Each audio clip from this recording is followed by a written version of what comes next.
Hello and welcome to another episode of This is Rico trying to heal my inner child. I've taken a few days off to kind of get caught up with some other stuff, and I have life situations right now, so I'm really kind of in limbo. But I am trying to make videos as much as I can.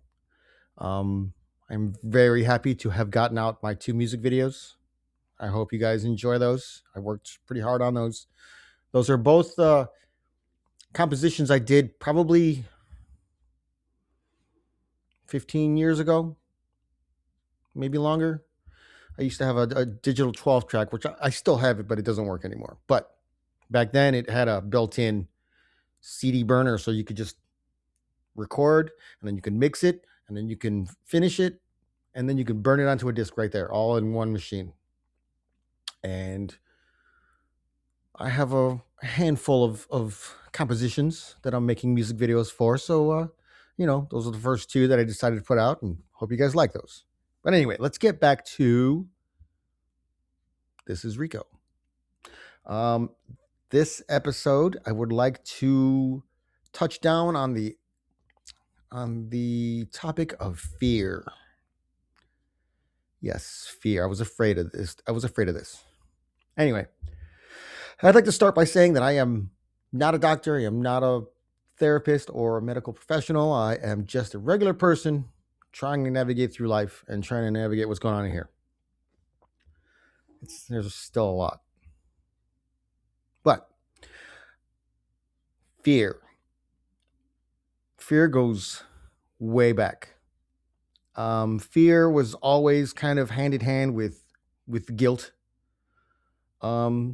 Make you feel guilty for something and then make you afraid of it in the future. And I grew up in with parents that were afraid of the unknown. Anything different, anything that they didn't understand, anything that they just didn't comprehend, they were afraid of. They were afraid of minorities. They were afraid of going outside. They were afraid of someone just breaking into the house. They've been in that house for 50 years, and not once has someone tried to break into that house. But they were so afraid, always locked the doors. They didn't want me to take a chance with anything, because I think their mentality was, if you don't try anything, then nothing bad will happen. And that was always my argument, was always, if I don't try anything, if I don't do anything, then nothing good is going to happen either. Nothing's going to happen at all. I don't want to live like that. I didn't want to live like that back then. But they were just so scared. Where their house is I think I mentioned before, it's across the street from a cornfield, and there's no sidewalks. The houses are kind of spread out. But it's not a busy road. It's not real busy. So we would, when I was a kid, we'd want to ride our bikes on the street and just go for a ride. And she would always tell me no, tell us no, my brother too. It was, you're going to get hit by a car. You're going to get hit by a car. They're going to hit you. They're going to hit you. And it was like, and that was the excuse every time. They wanted us to just do like loops, circles in the driveway. No, I'm a kid. I want to go down the street and see what's going on over there. I want to explore. I want to check it out. But they were just so afraid. They don't go out after dark. Don't stick your arm out when you're in a moving vehicle, because the other car's going to cut your arm off. Don't walk between parked cars, because one car could slip out of gear and it could crush you. Just something that I've never heard of happening, she was afraid of happening. And, it was always fear. I'm going to take a quick break, and I will be right back with a little more of This is Rico trying to heal my inner child.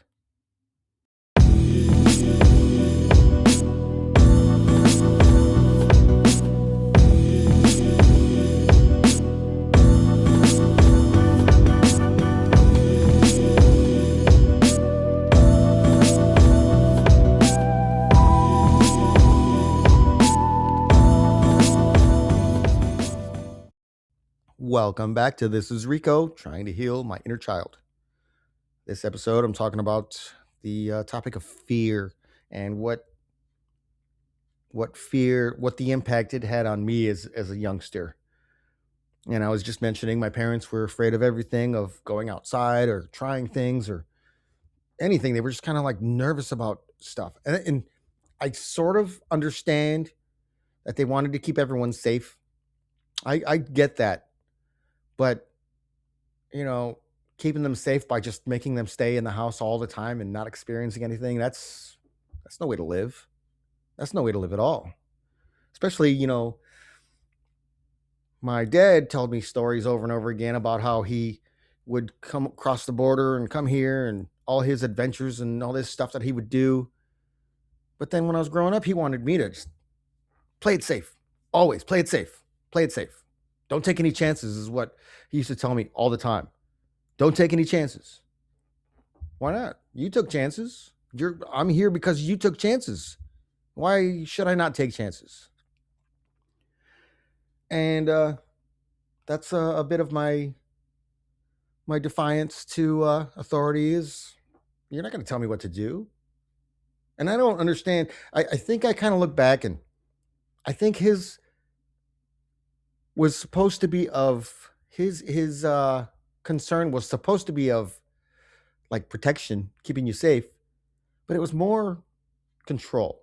He just wanted to be able to tell somebody what to do. So he had all of us and he could tell us what to do while we were living in his house.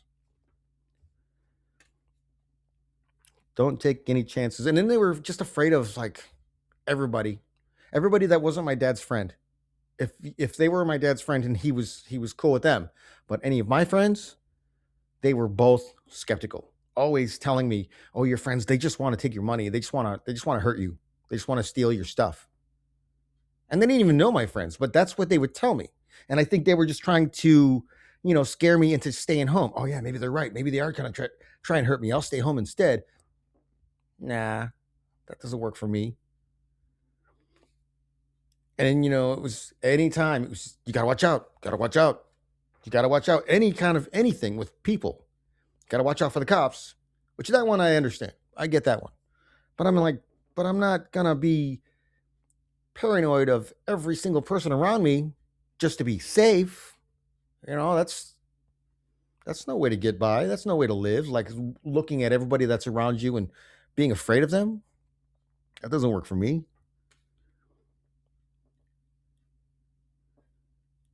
And fear replaced support in my life. Instead of having somebody, patting me on the back and saying, "Yeah, you can do this. I believe in you." I got. Are you sure you want to do that? Are you sure? I wouldn't do that. And like playing in a band. No, they hated every second of it because they thought I was going to go out because they don't think very much of me intellectually. So they think I'm just going to go out there and be dumb and then I'm going to get hurt and someone's going to take my drums and take my money and kill me or whatever. They don't think I'm able to take care of myself, I suppose. And yeah, they would just kind of they would discourage things. They would just kind of tell you in so many words, just don't even try. Don't even try. Are you sure you want to do that? Are you sure? Are you sure? And making you doubt yourself, making you think, maybe they're right. Maybe I shouldn't. And then you throw in some guilt, and that's where anxiety comes from. At least that's the mixture that was working for me. I'm afraid of this, and I feel guilty for that, and I doubt that I can do that. So now I'm just a big ball of nerves. And it was pretty early on too. So I am going to take a real quick break. I will be right back with a little more. This is Rico trying to heal my inner child.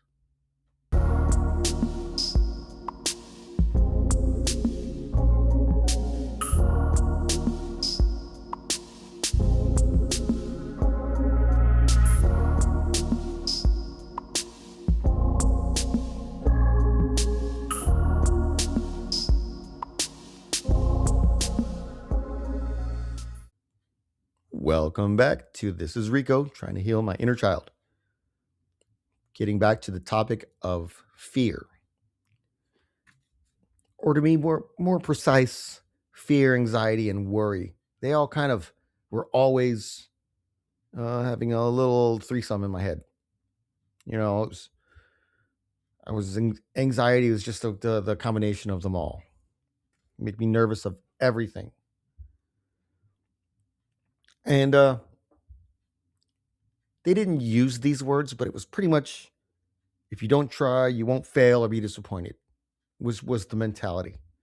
If you don't do it, then you won't, you know, you won't suck at it and you won't be disappointed in yourself. If you just do nothing, then you'll never be disappointed.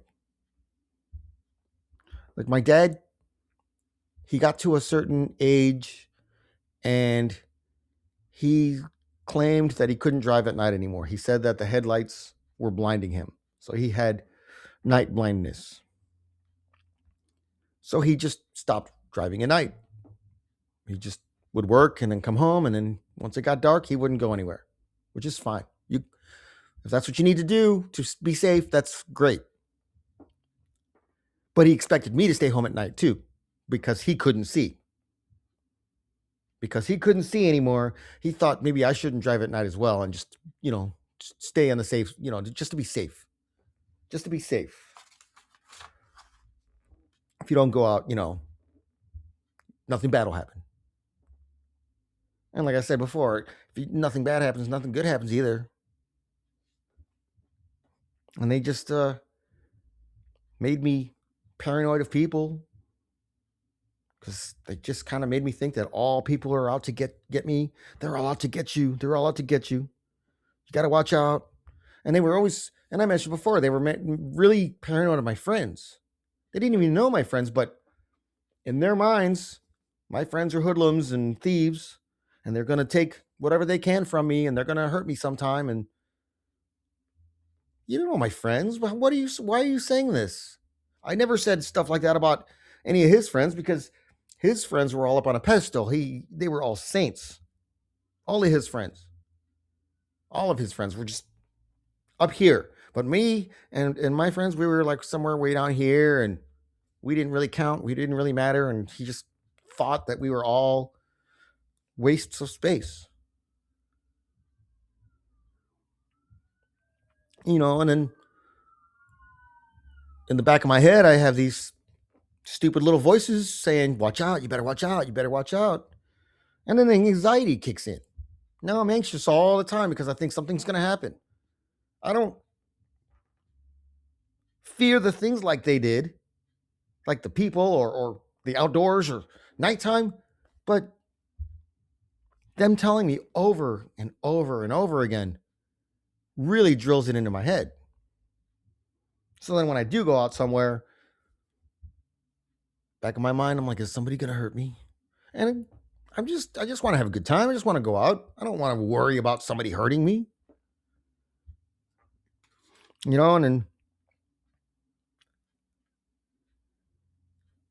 made everyday life situations just that much more stressful. Now, taking a phone call or meeting new people in person, or going out to an appointment or new experiences, I was just so nervous because in the back of my head is this little voice saying, yeah, something bad's going to happen. Something bad's going to happen. Something bad's going to happen. So at that point, confidence and self-esteem, they take a back seat. They're going to take a back seat to fear and worry and anxiety, because they're the ones who are kind of controlling the whole system. And it's really hard to shake, and the roots run very deep. I will be right back in just a minute with some more This is Rico, trying to heal my inner child.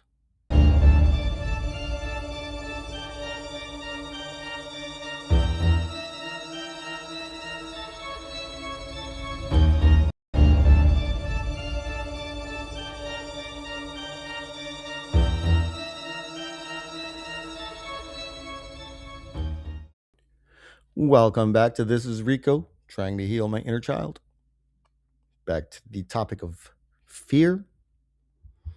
Um, I am getting to like I suppose, the high school years now, because fear goes all the way back. Fear, the anxiety, the worry, it all goes way, way back. So, at this time, I'm moving furniture for a living, and it's strenuous and stressful, and it it sucks, really. It does as a profession. But I was pretty good at it, and I felt like I didn't have a choice. I felt like heavy lifting and ditch digging was all I was good for. I doubted I was able to do anything else. In fact, I doubted I was even able to do that. I've lived my whole entire life with the imposter syndrome. Everything I've ever done, I've been very, very good at, but the entire time I'm worried they're going to find out that I'm a fraud. I work in a kitchen and I was very good at it, but in the back of my mind, they're going to find out I'm not a real cook. They're going to find out I'm just faking it. Same thing with moving furniture. Same thing with working at the flooring store. Same thing with everything.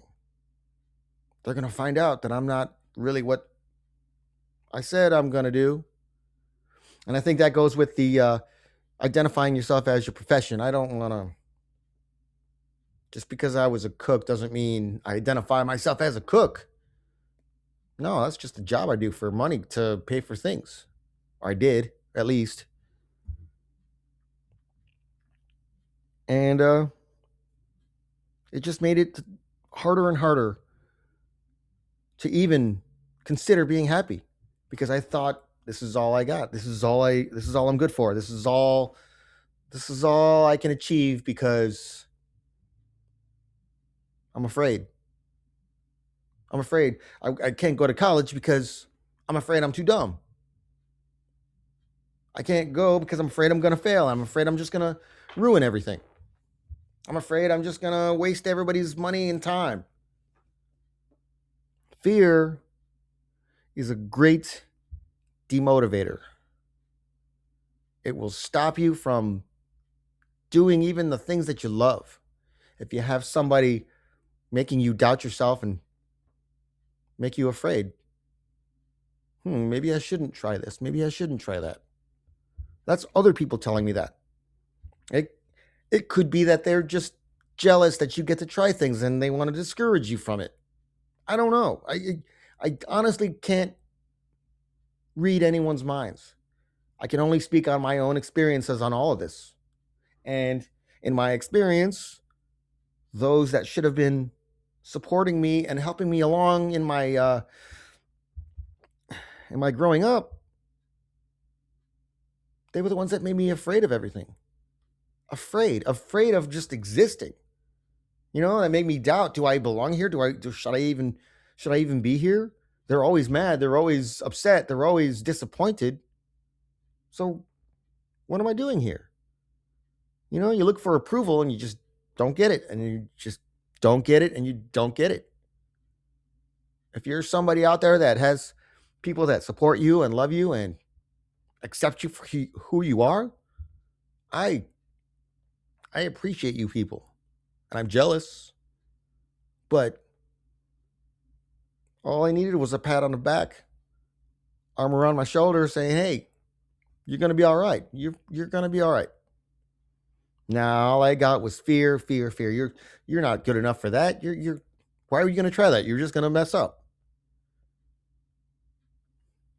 So I don't know what the motivation was for that. I personally feel like it was just jealousy because I was young and he wasn't anymore. But that's just my own humble interpretation, my own perception of what I experienced. So I really can't speak on too much of anybody else. So I am going to take a real quick break and wrap this video up, and just a little bit more of This is Rico.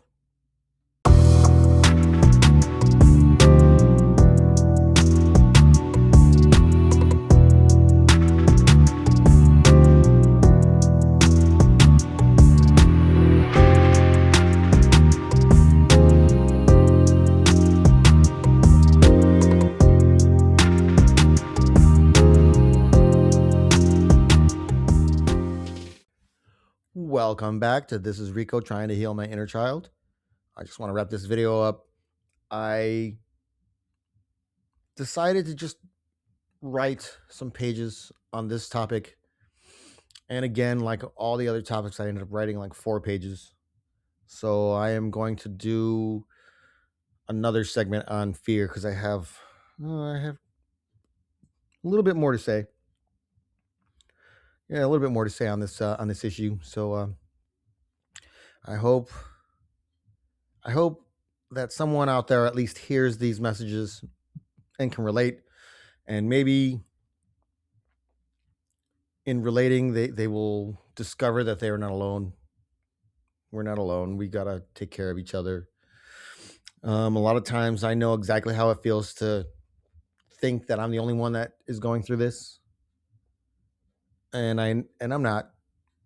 There's plenty of people that are hurting and that are in need of someone to just talk to, or maybe for a little support, and they might not get it anywhere.